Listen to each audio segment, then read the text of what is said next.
और अंतर्राष्ट्रीय महिला दिवस पर सभी महिलाओं को और सभी लोगों को मेरी ओर से शुभकामनाएं। ये बहुत ही मेरे लिए कम से कम सुंदर सहयोग है कि महाशिवरात्रि जैसे पावन अवसर पर भारतीय जनता पार्टी की ओर से मैं प्रेस वार्ता करने के लिए आपके समक्ष हूं। दरअसल ये प्रेस वार्ता मेरी बड़ी बहन बांसुरी जी को करना था, परंतु क्योंकि लोकसभा चुनाव में जब आप उतर जाते हैं मैदान में तो आपको घर घर तक पहुंचना है मोदी जी के संदेश के साथ,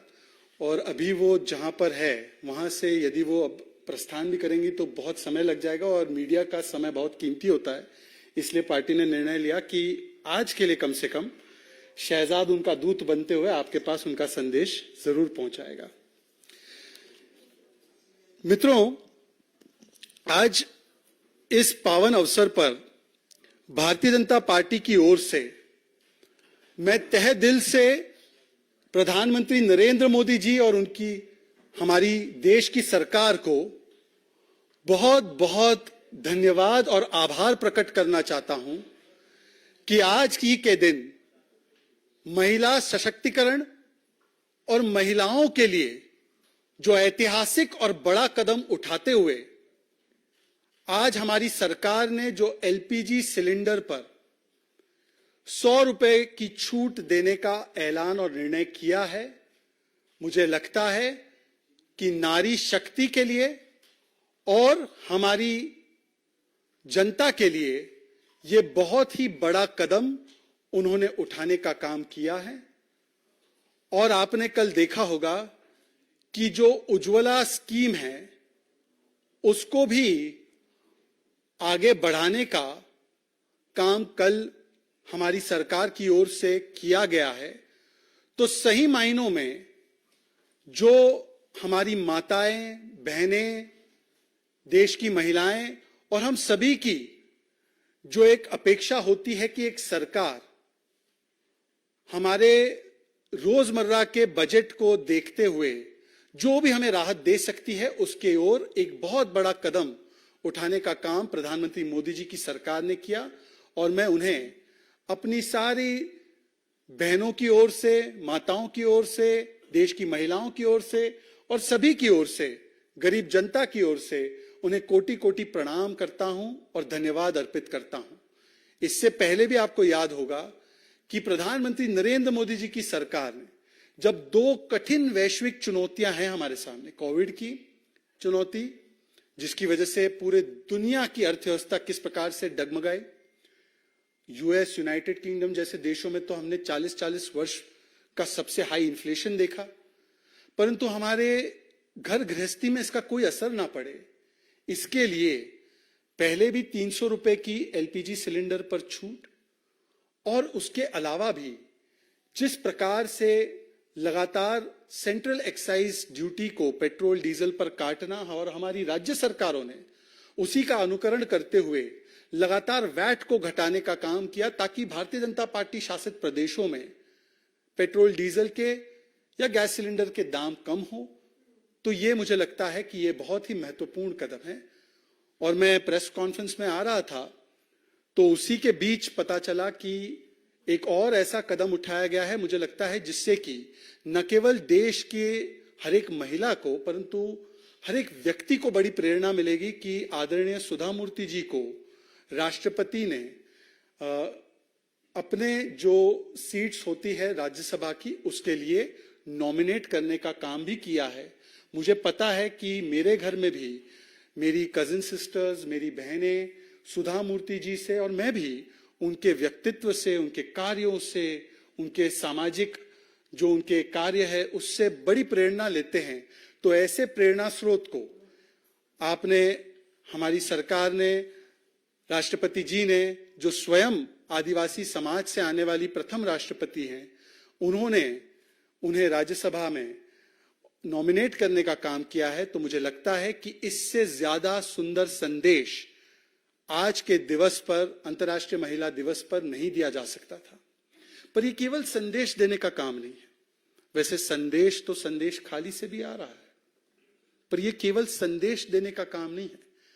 अगर आप थोड़ा सा नजर गहराई से और गंभीरता से डालें तो प्रधानमंत्री नरेंद्र मोदी जब से उन्हें सेवा करने का अवसर 2014 से मिला है, तो उन्होंने अपनी हर योजना के केंद्र में महिला को रखा है। और मैं आपको बस 1-2 मिनट में बताना चाहता हूं कि किस प्रकार से प्रधानमंत्री नरेंद्र मोदी जी और उनकी सरकार की सोच है। हमारे घर में लक्ष्मी आती है, बच्ची पैदा होती है, तो उस बच्ची के लिए बेटी बचाओ की योजना, उस बेटी बचाओ की योजना का आज इस प्रकार का असर पड़ा है कि पहली बार भारत में सेक्स रेशियो जो होता है वो 1020 फीमेल्स पर 1000 मेल्स। कहां तो ये नेगेटिव में हुआ करता था महिलाओं के दृष्टिकोण से, आज ये पॉजिटिव में आया है। तो ये बेटी बचाओ मतलब जैसे ही बेटी जन्म लेती है, मोदी जी की योजना उसे स्पर्श करती है बेटी बचाओ से।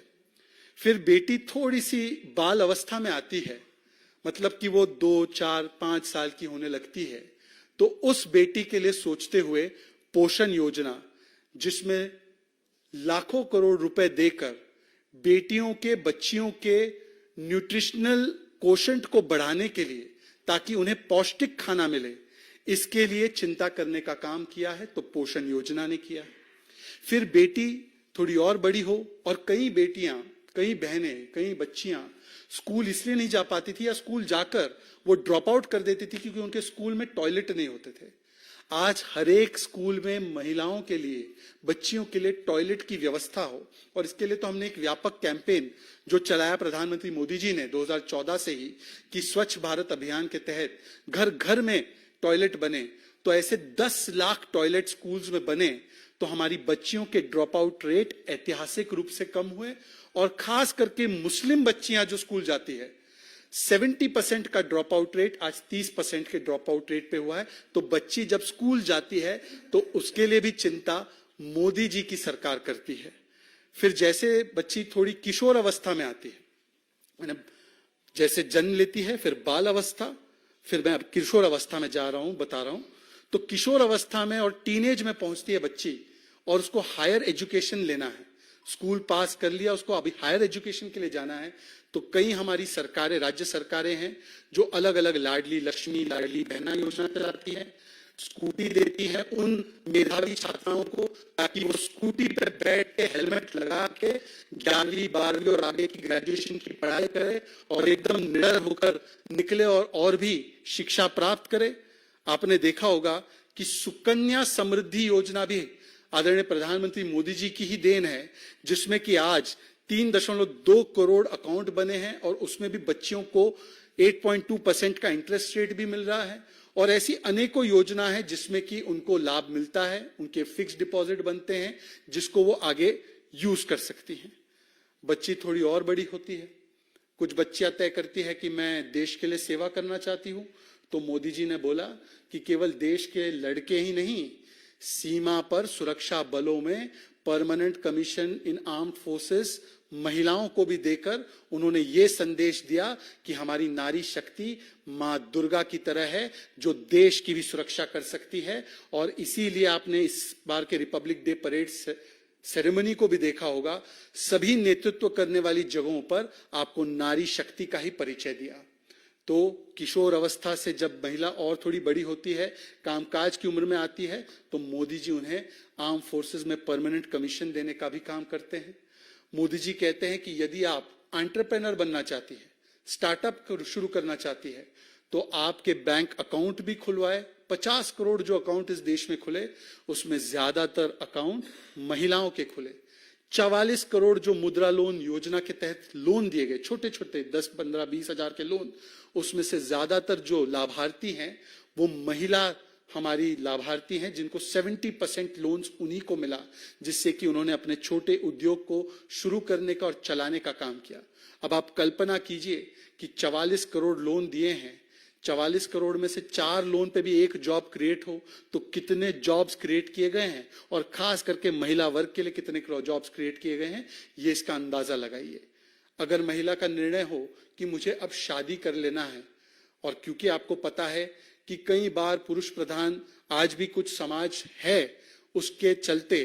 जो दबाव माता पिताओं पर आता है कि बेटी की शादी में कितना खर्च होगा, उसको भी समर्थन देने के लिए हमने अलग अलग राज्यों में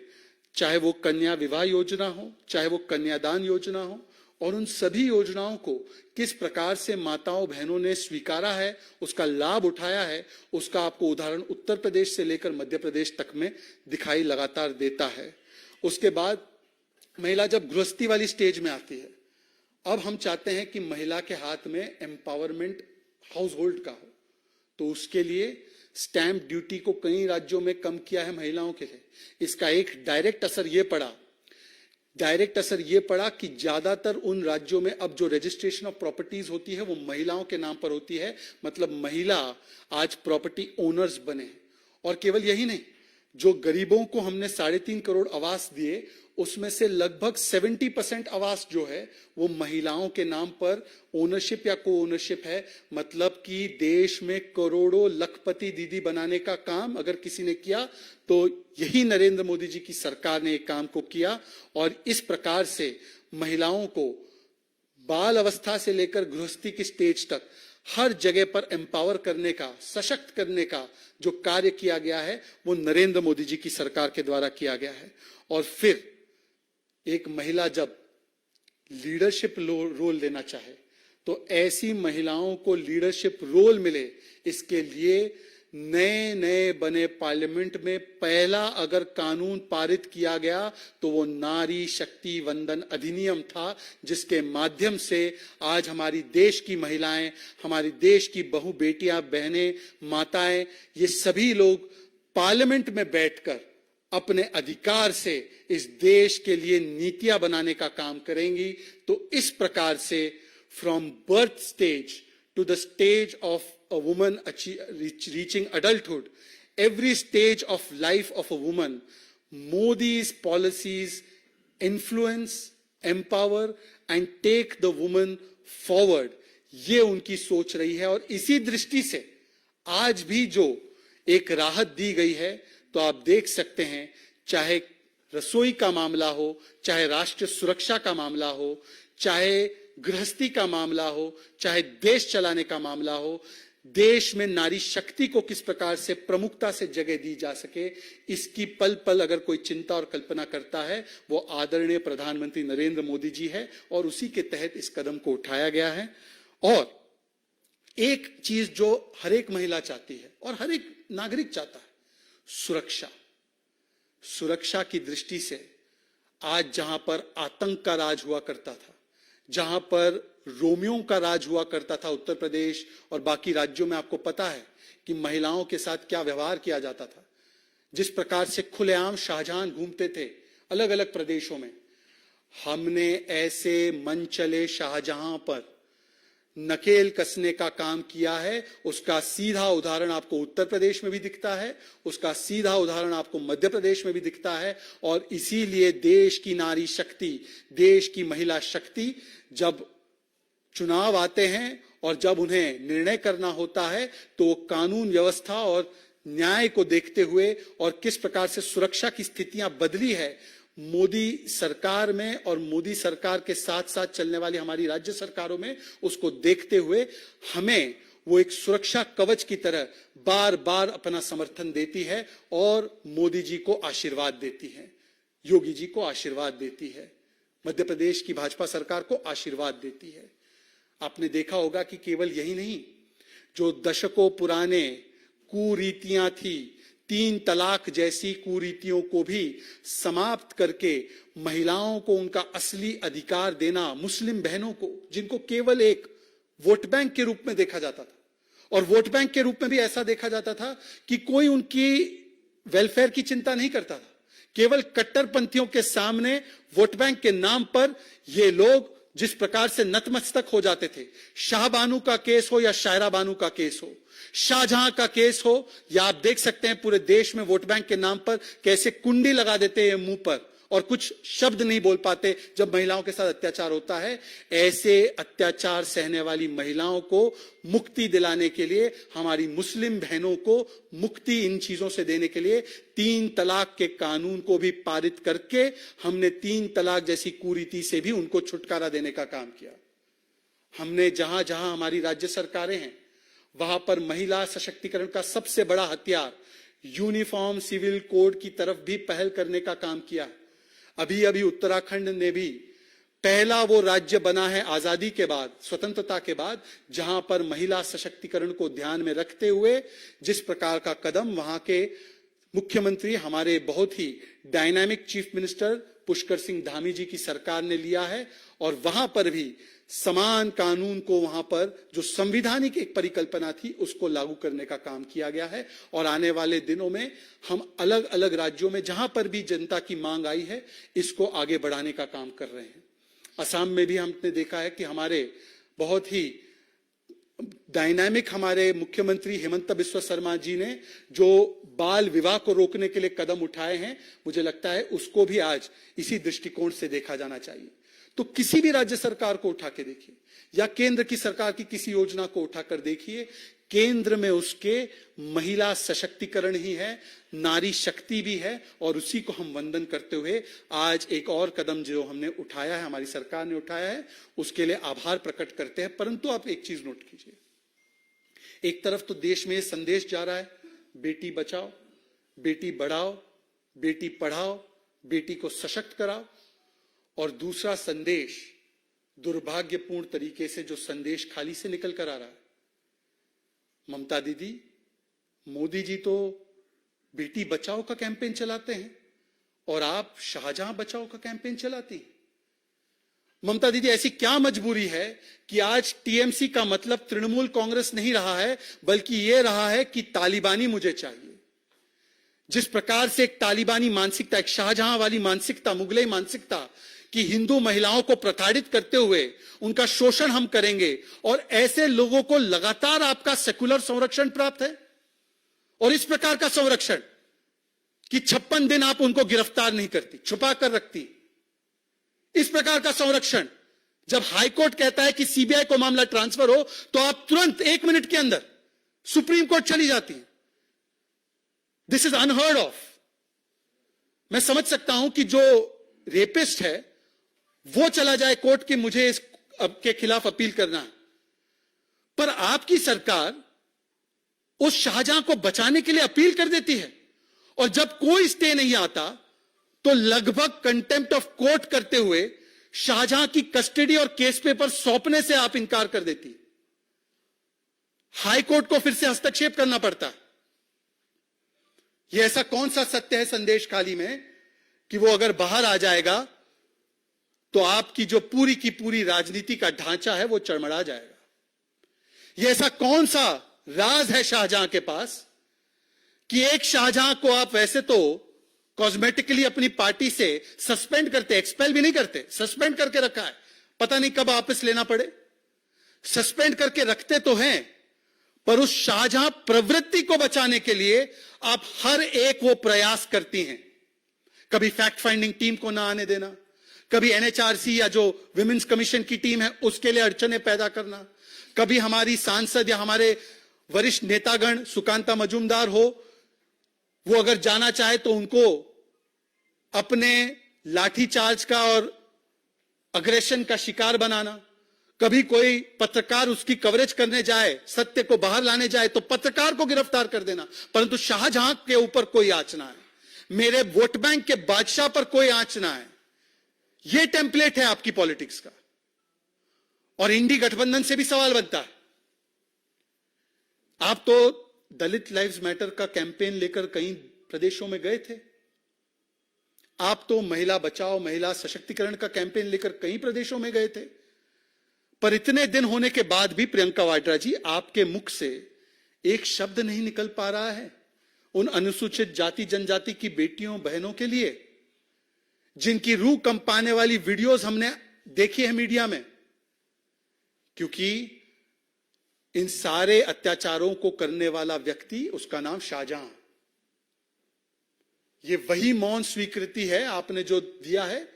जिसको आप अलग अलग जगहों पर कभी राज्य का गोत्र देखकर, कभी अपराधी का धर्म देखकर आप तय करते हैं कि आक्रोश किस प्रकार से प्रकट करना है। अभी झारखंड में जो दुमका में हुआ, पलामू में हुआ, उस पर भी प्रियंका वाड्रा जी आप चुप रही। बेलगावी में एक महिला को निर्वस्त्र किया गया, उस पर भी प्रियंका वाड्रा जी चुप रही। और पूरे इस इंडी गठबंधन की चुप्पी आज अंतर्राष्ट्रीय महिला दिवस पर चीख चीख कर सवाल पूछती है कि संदेश खाली पर प्रियंका वाड्रा जी आप कब संदेश देंगी। इनके अधीर रंजन चौधरी जी तो जाते हैं, पर इनको कोई सीरियसली कांग्रेस पार्टी में लेता नहीं है। राहुल गांधी ने भी कहा है कि इनको सीरियसली मत लीजिए, ये करते रहते हैं बातें। क्योंकि अधीर रंजन चौधरी जी से जो ऊपर है खड़गे जी, और उन्होंने एक चैनल के साथ संवाद करते हुए कहा था कि, और मैं कोट अनकोट कर रहा हूं, कि ये जो संदेश खाली की घटनाएं हैं, ये घटनाएं होती रहती हैं। आज अंतर्राष्ट्रीय महिला दिवस के अवसर पर जब एक तरफ देश बेटी बढ़ाओ, बेटी पढ़ाओ, बेटी बचाओ का संदेश देता है, तो प्रियंका वाड्रा जी, ममता दीदी, आपसे सवाल है कि आप शाहजहां बढ़ाओ, शाहजहां बचाओ क्यों करती हैं? इसका जवाब जरूर दीजिएगा। जवाब जरूर दीजिएगा कि आपकी सरकारों ने जिस प्रकार से मोदी जी ने हर योजना में महिला को केंद्र में रखा है, इस प्रकार से आपने 70 वर्षों में क्यों नहीं किया। और आपने केवल और केवल कट्टरपंथियों के सामने नतमस्तक होकर हर बार महिला सशक्तिकरण का जो भी विषय होता है उसको दरकिनार किया, चाहे वो राजीव जी की सरकार हो शाहबानू के मामले में, या आज के समय पर शायरा बानू के मामले पे, या यूसीसी के मामले में। हर बार आपने केवल और केवल महिलाओं को कॉस्मेटिकली तो बहुत सारे वादे किए, लड़की हूं, लड़ सकती हूं के, परंतु आपने कभी भी उनके साथ खड़े होकर उनकी आवाज बनने का काम नहीं किया। राजस्थान में सबसे ज्यादा बलात्कार जब हुए, तब उन बलात्कारों को सही ठहराने वाले शांति धारीवाल को, जिसने कहा था लड़की का रेप होगा क्योंकि मर्दों का प्रदेश है, ऐसे शांति धारीवाल को भी सोनिया जी ने बुलाकर रिवॉर्ड करते हुए टिकट दिया। सोचिए इस बात को। तो आज इस प्रमुख मुद्दे के बाद मैं ये भी बताना चाहता हूं कि एक अभी दिल्ली में लॉन्चिंग की गई है, एक नया कैंपेन लॉन्च हुआ है। स्लोगन भी बड़ा अजब गजब वाला स्लोगन दिया है, संसद में भी केजरीवाल तब दिल्ली होगी खुशहाल। अब बताइए, दिल्ली की जनता कह रही है, और दिल्ली की जनता की तरफ से इस नए नए कैंपेन पर पुराना एक स्लोगन आया है, दिल्ली को करके बेहाल बनाकर मनीष सिसोदिया को मालामाल। किधर भागते हो केजरीवाल? तो ये मेरी ओर से औपचारिक सुझाव है कि अपने कैंपेन स्लोगन को चेंज करके दिल्ली के द्वारा दिए गए इस कैंपेन स्लोगन को जरूर अपना लिया जाए। क्योंकि केजरीवाल जी 2014 से देश की जनता ने और दिल्ली की जनता ने जिस प्रकार का प्रतिसाद आपको लोकसभा के चुनाव में दिया है, संभवतः 2014 और 19 में आप नोटा पार नहीं कर पाए हो लोकसभा चुनाव की दृष्टि से देखा जाए। अब पिछले भी बार जब चुनाव में गए थे तो वहां पर भी 204 सीट में से 204 सीट पर इनकी डिपॉजिट जब्त हुई है। ये इकलौती ऐसी पार्टी है जो हर जगह जाती है तो 95 to 99% डिपॉजिट जब्त कराकर ही आती है, इलेक्शन कमीशन के खाते में कुछ ना कुछ योगदान देकर ही आती है। परंतु गंभीर सवाल यह है कि अरविंद केजरीवाल जी, आज जनता और संभवतः कोर्ट्स भी आपसे पूछ रहे हैं कि किधर है केजरीवाल, क्यों जवाब नहीं देते हैं कि कैसे किया शराब घोटालेबाजों को मालामाल। अभी अभी कोर्ट में एक डेवलपमेंट हुई है, 1-2 दिन पहले। कानून अपना काम करेगा, परंतु कोर्ट भी कह रहा है कि अब ये बहानेबाजी और विक्टिमहुड कार्ड नहीं चलेगा, आपको कोर्ट के सामने फिजिकली प्रेजेंट होना पड़ेगा। तो मिस्टर केजरीवाल जी बताइए कि जिस केजरीवाल ने अन्ना हजारे की उंगली पकड़कर राजनीति में आने का काम किया था, उस समय पर आप बोलते थे कि हम कोई जांच के लिए नहीं रुकेंगे, पहले इस्तीफा फिर जांच। आज जब जांच के आदेश आ गए, कोर्ट आपको राहत नहीं दे रहा। संजय सिंह, मनीष सिसोदिया से लेकर आपके विजय नायर 1-1 वर्ष तक जेल में हैं। कोर्ट कह रहा है कि आपने शराब घोटाला किया है, 338 करोड़ का मनी ट्रेल है, राहत समन्स में भी नहीं मिल रही है और कोर्ट कह रही है फिजिकली प्रेजेंट होना है। तब आप 8-8 समन्स को स्किप करने के बाद इस प्रकार से विक्टिमहुड कार्ड और इस प्रकार से बहानेबाजी करते हैं। पहले तो आप बताइए कि आप जांच में कब शामिल होंगे और जांच में शामिल होने से क्यों कतराते हैं? अगर आपने कुछ किया नहीं है तो जांच में शामिल होइए। और जो शराब घोटाले के जो सवाल है, जो इस मंच से भी और जो कांग्रेस पार्टी ने खड़े किए थे कि कैसे आपने शराब घोटालेबाजों को लगातार मुनाफा पहुंचाया कोविड काल में, कैसे आपने ब्लैकलिस्टेड कंपनीज को आने दिया, कैसे आपने मैन्युफैक्चरिंग कंपनीज को आने दिया, कैसे आपने होलसेल प्राइवेट सेक्टर को दे दिया, कैसे आपने 2.5% से 12% कमीशन किया, इसका स्पेसिफिक जवाब देने के बदले आपने केवल और केवल कभी विक्टिमहुड कार्ड और कभी बहानेबाजी की है। पर आज क्योंकि आप कह रहे थे, मैंने देखा उनका, कि मैं घर घर जाऊंगा और दिल्ली वासियों से उनके हाथ पैर जोड़कर कहूंगा वोट दे दीजिए। क्या आपने दिल्ली वासियों से पूछा था हर मोहल्ले में 2-2, 3-3 ठेके खोलने से पहले? क्या आपने दिल्ली वासियों से पूछा था दवा से लेकर दारू में भ्रष्टाचार करने से पहले? क्या आपने दिल्ली वासियों से पूछा था कि चाहे शिक्षा हो चाहे लैब टेस्ट हो, हर जगह घोटाला करेंगे? और क्या आपने उनसे पूछा था कि जिनकी बच्चों की कसम खाकर आपने कहा था कि मैं कांग्रेस पार्टी से कभी हाथ नहीं मिलाऊंगा, मैं लालू प्रसाद को जेल भेजूंगा, मैं सोनिया गांधी जी को जेल भेजूंगा, आज उन्हीं के साथ आप लोग साथ होकर भ्रष्टाचार के ऊपर बातें करते हैं? तो बताइए मिस्टर केजरीवाल कि क्या आपने जो सियासी यूटर्न और सियासी धर्मांतरण किया है पिछले कुछ वर्षों में, दिल्ली की जनता को जाकर इसके बारे में भी समझाने का कार्य जरूर करिएगा मिस्टर केजरीवाल। और जो स्लोगन मैंने आपको दिया है वो स्लोगन जरूर अपना लेना, क्योंकि अब की बार नो नटवरलाल, दिल्ली की जनता ने तय कर दिया है कि अब की बार नो नटवरलाल। और नो नटवरलाल केवल 24 का नहीं, आने वाले चुनावों का भी संदेश है। जिन लोगों ने नटवरलाल की तरह भ्रष्टाचार किया है और जिन लोगों ने झूठ बोला है, उनको आज करारा सबक सिखाने का काम दिल्ली की जनता अवश्य करेगी। इसके अतिरिक्त आपके कोई सवाल हो तो जरूर आप मुझ पे दागिएगा, एक एक करके। और क्योंकि महिलाओं का दिवस है तो मैं यतेंद्र जी आपको कहूंगा कि मैं हमारी बहन प्रज्ञा से सवाल लूंगा। जी।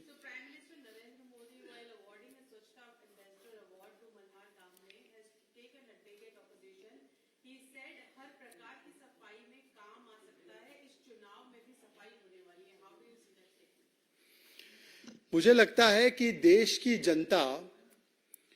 बहुत विवेक के साथ अपना मत जो है वो देती है। 14 में उन्होंने जिस प्रकार से मत दिया, 14 और 19 के बीच में जिस प्रकार का नकारात्मक भरा,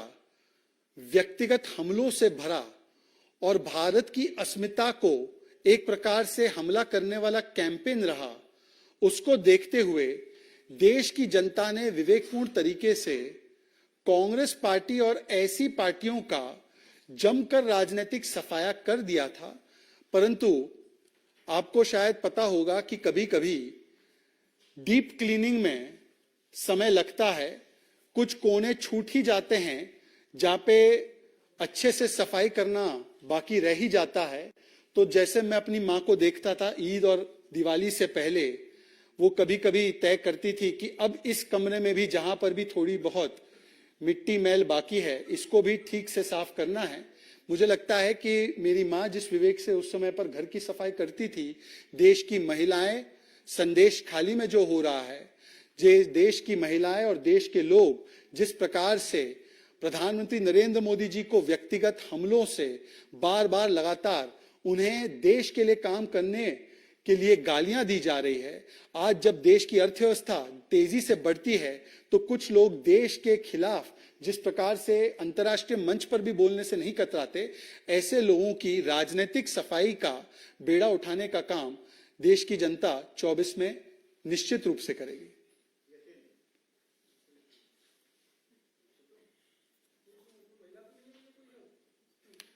और मुझे लगता है कि कुछ सफाई करने का काम तो ये दोनों लोग, ये पूरा गठबंधन अपने बीच में ही कर रहा है। जो कुछ सफाई करनी है एक दूसरे की, मुझे लगता है पश्चिम बंगाल में कोई किसी की सफाई में लगा है,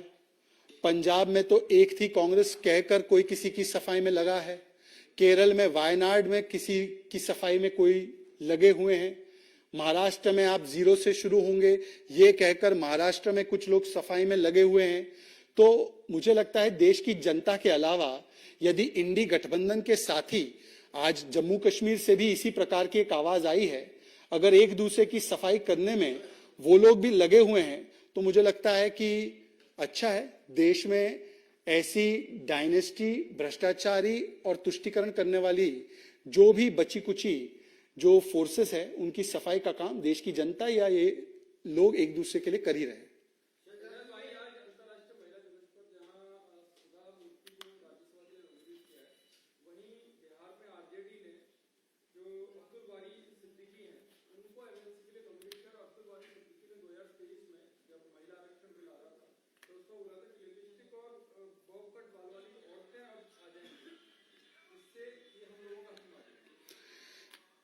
देखिए,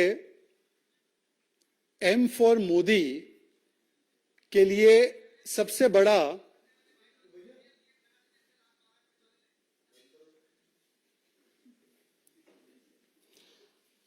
आजकल डिजिटल भारत के माध्यम से रेट इतने कम हो चुके हैं इंटरनेट के, सब जगह रील शुरू हो जाते हैं। देखिए, देश के प्रधानमंत्री मोदी जी के लिए सबसे बड़ा एम फैक्टर है महिला फैक्टर। और क्योंकि हम लोग महिला शक्ति को पहचानते हैं, हम नारी शक्ति का वंदन करते हैं, तो हमने अपनी सोच के हिसाब से आदरणीय राष्ट्रपति जी ने सुधा मूर्ति जी को राज्यसभा भेजने का निर्णय लिया है। और जिनके लिए एम फॉर मजबूरी ऑफ वोट बैंक फैक्टर होता है, उन्होंने अपने एम फैक्टर के लिए जिसको भेजने का निर्णय किया है उसको भेजने का निर्णय लिया है, क्योंकि उनके लिए भी एक एम फैक्टर है और वो मजबूरी है, वो उनका वोट बैंक का फैक्टर है। मुझे लगता है कि इस प्रकार की जो टिप्पणी करने वाले लोग हैं, आरजेडी ने तो हमेशा से और इनके पूरे गठबंधन ने ऐसे ही लोगों को आगे बढ़ाने का काम किया है। मुझे याद है कि जिस प्रकार की टिप्पणी आरजेडी के ही एक मंत्री ने रामचरितमानस को लेकर की, राम मंदिर को जिस प्रकार से गुलामी की निशानी बताने का काम किया, आपने देखा है कि कांग्रेस पार्टी के जो युवराज है उन्होंने ऐश्वर्या राय जी के विषय में जो टिप्पणियां की है, जो अभद्रतापूर्ण टिप्पणी है,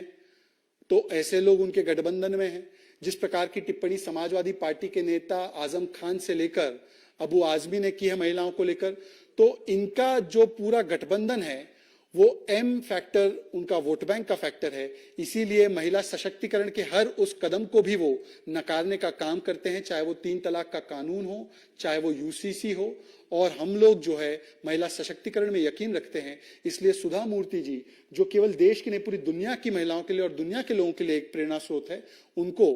वहां पर राज्यसभा में नॉमिनेट करने का काम किया गया है।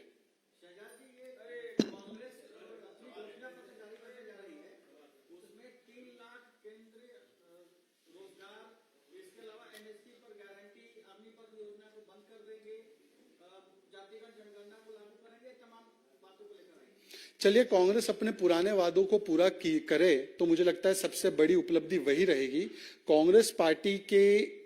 प्रियंका वाड्रा जी ने हिमाचल के चुनाव से पहले, और ये चेक कर लीजिए, मेरे पास वीडियो है, मैं आपको भेज दूंगा, उन्होंने कहा था हम सत्ता में आएंगे, पहली कैबिनेट में 1 लाख सरकारी नौकरी देंगे। उसके बाद जैसे ही सुक्खू जी की सरकार बनी तो सुक्खू जी ने उनको खारिज करते हुए कहा कि इतनी सरकारी नौकरी हम देने की स्थिति में नहीं है, हमारी आबादी इतनी नहीं है, हमने तो रोजगार का वादा किया था। जिन लोगों ने पुराने वादे कभी नहीं निभाए, जिस पार्टी की खुद की वारंटी खत्म हो चुकी है, वो गारंटी दे, ऐसी गारंटी को कोई लोग स्वीकारने वाले हैं नहीं। लास्ट, हाँ,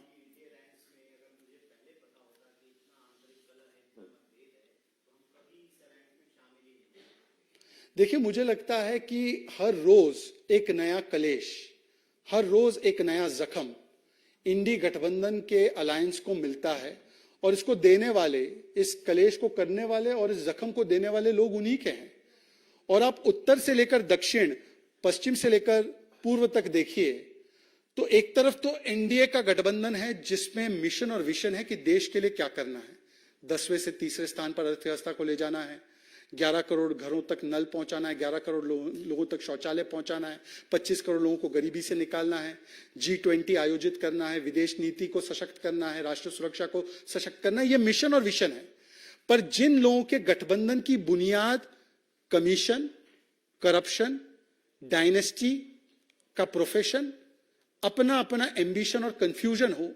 तो निश्चित रूप से इस प्रकार के कॉन्ट्रडिक्शन वाले बयान हर रोज ही उधर से निकल कर आते हैं। और इसीलिए आप देख सकते हैं कभी बंगाल, कभी महाराष्ट्र, कभी पंजाब, पंजाब में नो गठबंधन, दिल्ली में है गठबंधन, केरल में नो फॉर वायनाड।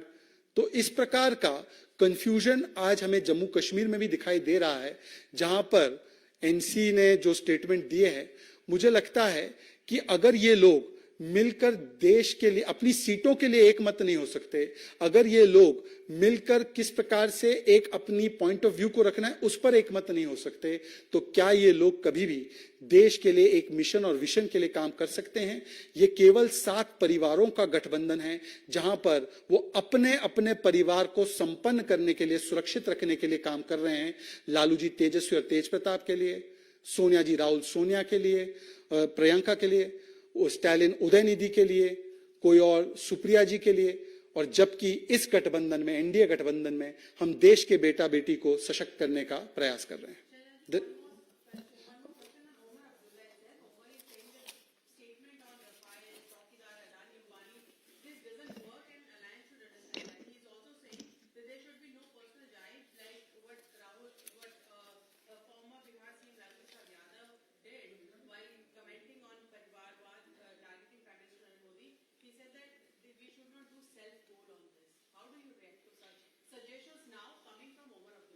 मुझे लगता है ओमर अब्दुल्ला तो राहुल जी के काफी निकट माने जाते हैं।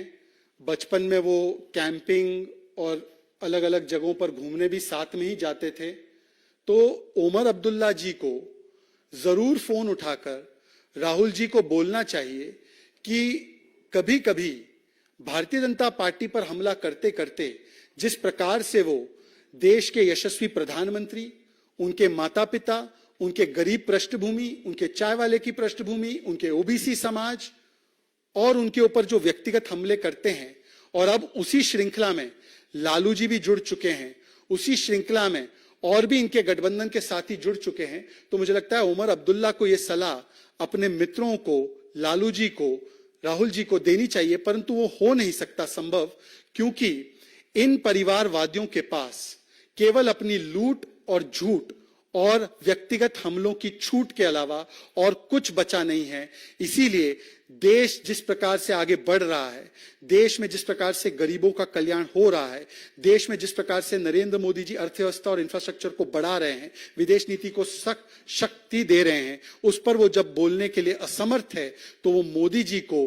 गालियां देते हैं, उनके परिवार को भी नहीं बख्शते। और मुझे लगता है यही दिखाता है कि उनके पास मानसिक बौद्धिक शून्यता के स्तर पर वो पहुंच चुके हैं और उसका वो परिचय लगातार देते हैं। परंतु जो 140 करोड़ परिवार जन है मोदी जी का, वो आने वाले चुनावों में इसका सूद समेत जवाब देंगे। धन्यवाद।